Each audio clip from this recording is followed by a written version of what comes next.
So here's a few more of those Japanese bombs for all you Harley haters out there.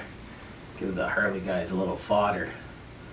Next one's sort of an odd one. It's a TX650. It started out as a TX650 back in 70, 71. I can't quite remember. And they ran that thing right till I think about 82 or 3. And they called it the XS650. It was a parallel twin. It was a 650cc 360, which was the British style. But so they gained some acceptance within the Harley crowd at the time in North America, oddly enough, because there was such a hangover from the days of the war. A lot of people didn't like Japanese stuff, and so at the Harley rallies they used to string up a Japanese bike and they would drop it off a crane for a crowd-pleasing effect or something. I'm not too sure, but kind of odd.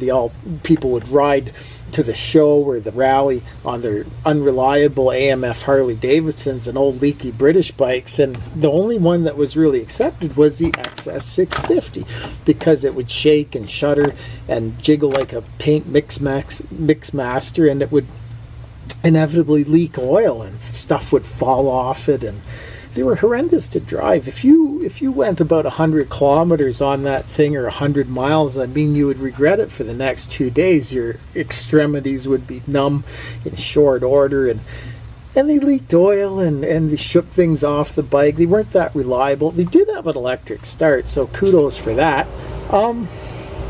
Yeah, I don't know. XS650, they started out as a TX. They're collectible too now, but that's the truth about them. They were an oil-leaking, oil-burning, piece of garbage, really. The best thing that ever happened with the TX and the XS650 is people made choppers out of them, and they made some pretty cool choppers, but beyond that, there wasn't much value to them.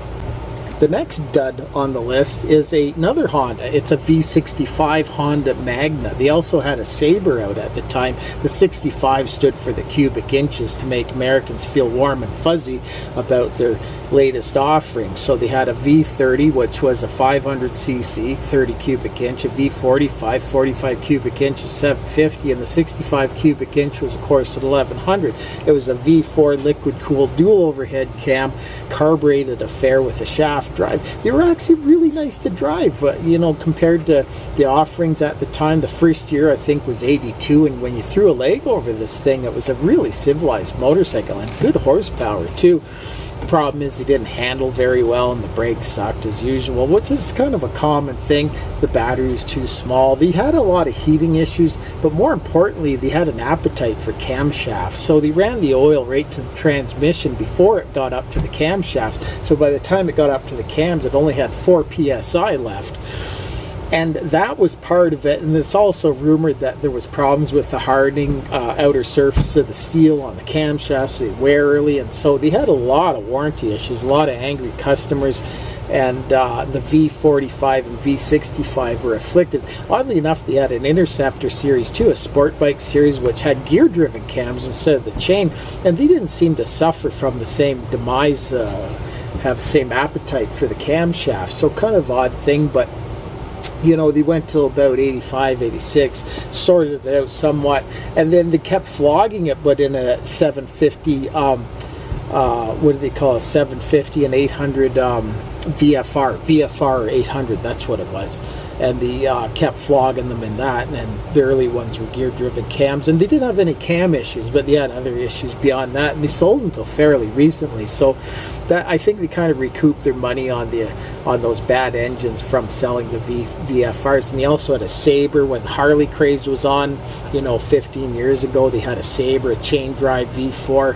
And then one year at 88, they had a styling exercise too with the Honda Magna, which was my favorite Magna, actually. It was a really nice bike, shaft drive, great styling cues. Check it out.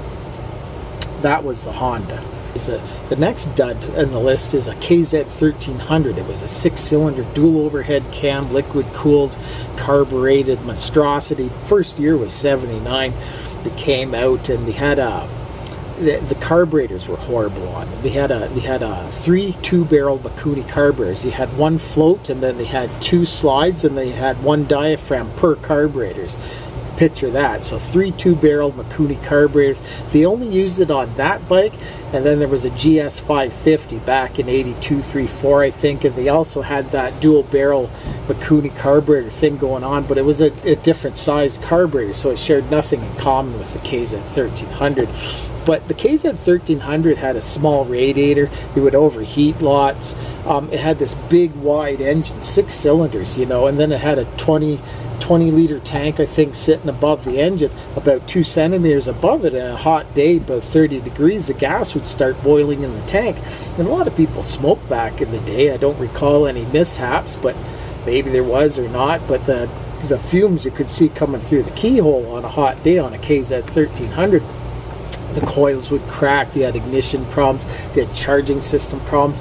It was a shaft drive, and when, again, like the Magna, when they were running in good order, man, they were a hell of a bike. Like in full flight, they were really impressive. They were a big, heavy bike, and so they made them from about 79 to 89, and then in North America they dumped it, and then UK they kept making a naked version but fuel injected up until 89, and then in North America they tacked on all this garbage to it and called it a Voyager, and it just became this bloated huge motorcycle. It was crazy how big this thing was and how heavy it was, and they put all kinds of electronic gizmos like electronic compasses and radios and CBs and the whole 9 yards. I mean, by the time they were done, they had a 27 liter tank, and these things were horrendous on fuel. They probably got about 12 mile a gallon going into a headwind, like an honest 12 mile a gallon. They were just horrendous, especially with worn carburetors. The petcock would seize up as well. Kind of a dud for sure. But the next one on the list is a 1976 first year RE5 Suzuki Wankel rotary engine. So they had a 500cc, depending on how you calculate the displacement. They called it a 500. For argument's sake, we'll call it a 500. 74 to 76, RE5 Suzuki Wankel rotary. It was a liquid-cooled affair. It had a radiator on it. It had these weird styling cues. It had a speedometer like you'll never forget. It was this round cylindrical thermos-like thing. Looked like a thermos speedometer, and then the rear taillight had a weird design, and the whole thing was kind of weird, but the tips wouldn't seal, so they had a lot of warranty issues with those, and they start shipping over crate engines to stuff in them because it was cheaper and easier and faster to put a crate engine in one of these bikes than it was to tear the Wankel rotary apart and hope the technician could figure it out. So they just, you know, made it for a couple of years and ditched it. It was, again, kind of a pointless exercise. They didn't handle well, they had poor braking, and then the fuel mileage was horrendous on them as well. So it was kind of a pointless thing. And a 500 too. I mean, what do you do with the 500 back in the day? Because you got to remember, 500s back then weren't like 500s today. The high output 500s we have today are nothing like the 500s we had back then. So Wankel rotary RE5, very collectible, by the way. All these bikes are very collectible now. They fetch some good dollars too if it's a good nick, but most of them went in the landfill. You know, that's why they're so rare. You know, that's what made them rare, is people threw them out, oddly enough. He had this crazy carburation system going on too. He actually had like some crazy throttle cable thing going on, I recall, and it was, God, it was the whole thing was so complicated, unnecessarily complicated for not much. You know what I mean? It was just like a completely complicated thing, and the end result was like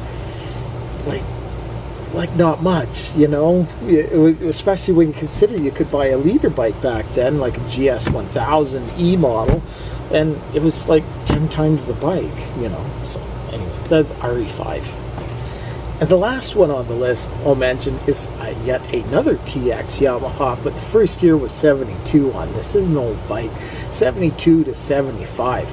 And it was a parallel twin 360 degree crank. It had a 2 carburetors on it. It was a copy of an old British bike is what it was. They were chasing the British market once again, except they wanted to do better than the British, so they decided to put counterbalancers in the motor. But instead of like putting a tensioner on the chain, they just let it flop in there, so the chain would stretch, and what would happen is the webs of the counterbalancers would eventually meet the webs of the crankshaft, and when they collided, the whole thing would grenade in a spectacular fashion, necessitating engine replacement under warranty. So again, like the RE5, they were just shipping crate motors over and stuffing them in because it was cheaper, easier, and faster than trying to fix the existing motors, because there wasn't much left of them after the crank bent, the counterbalancers. And then they had a whole supplementary manual that came with these TX750s to, you know, fix all the things that were wrong with them. You had to shim up the cam, and then there was a shield on the cam chain that needed to be cut off, and there was, you know, all kinds of issues. There was some stopgap measure where you could put an adjuster in there and it sort of worked, but not really. There was overheating issues, and had a weird oil filter like you wouldn't believe.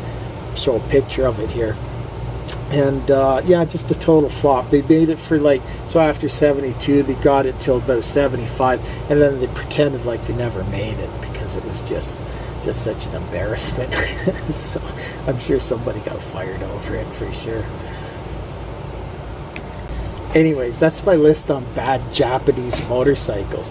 You know, you could expand this to other motorcycles, which I will. Maybe I'll do a video on other bikes, particularly Harley Davidson and old British bikes, because they are on a realm altogether. They're on a whole other level, those bikes. So yeah, Japanese generally, they make really good bikes. It's hard to beat a Japanese bikes, but you know, they're people, they're fallible, and so they do make a few duds from time to time.